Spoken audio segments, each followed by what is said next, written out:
Action. So we'll go over the sweep. I think it's called the Pendulum Sweep. I think that's what it's called. But we'll address the breakdown and a couple of the grips here from full guard. So one thing we want to do is when we're in full guard, we want to make sure we're close. First of all, legs are just draping in the back.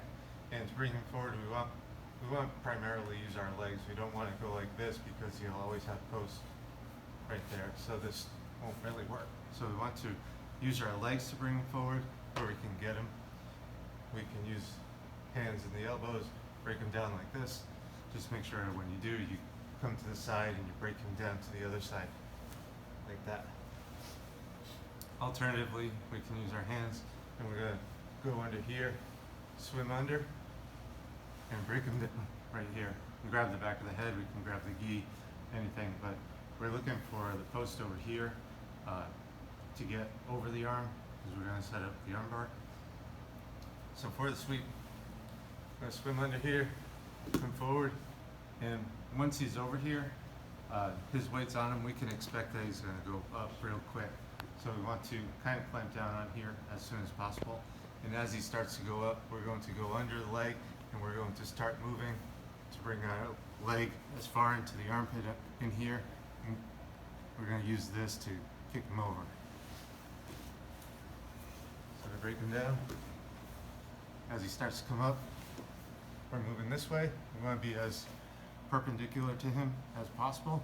And if we do end up this way, what we're going to do is just use our grip in our leg here to actually lift our hips up a little bit.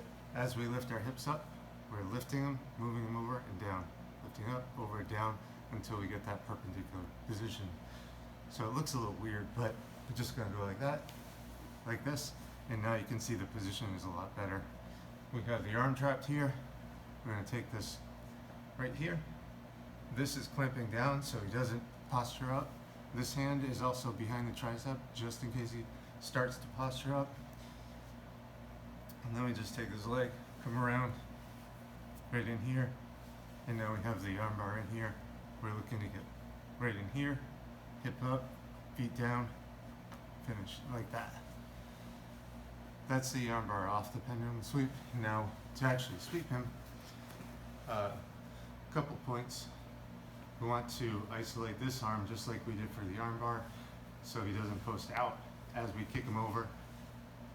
Post out like that. So we can use the forearm grip that we talked about in Aaron's armbar video. Over here can be a cross grip. A couple that I like to use is in the collar right here. And the reason why is because when we bring him forward, we go in the collar deep like this. And now we're actually setting up the cross choke. So if we open up, bring him over, now we have the cross choke. If we bring him back in, and threatening that, you always have the armbar because that's over here, just like what we did. So if we keep the collar sleeve right here and do something similar, where we can post here, lift up, bring it to the side, we still have that hand in the collar, which starts to kind of choke him a little bit, and he's going to want to come back in. So we have to make sure that this leg is down real good, like that. So we can use that grip. We can also use this grip. It's all for the initial get him off balance. So as we have this, we can use our foot on the hip over here, come over. Now we have him tight in there. Now we can go under here. Usually like to grab the head or something. And what we do is we don't keep him down here. We try to load him up on us. So that way he's easier to go over. If he's over here and his weight is settled back, it's going to be harder to push him over. Except in that case, that was kind of easy. So we bring him up onto us, and then we use this to kick him over. We come up like this, right into mount. And that's the sweep.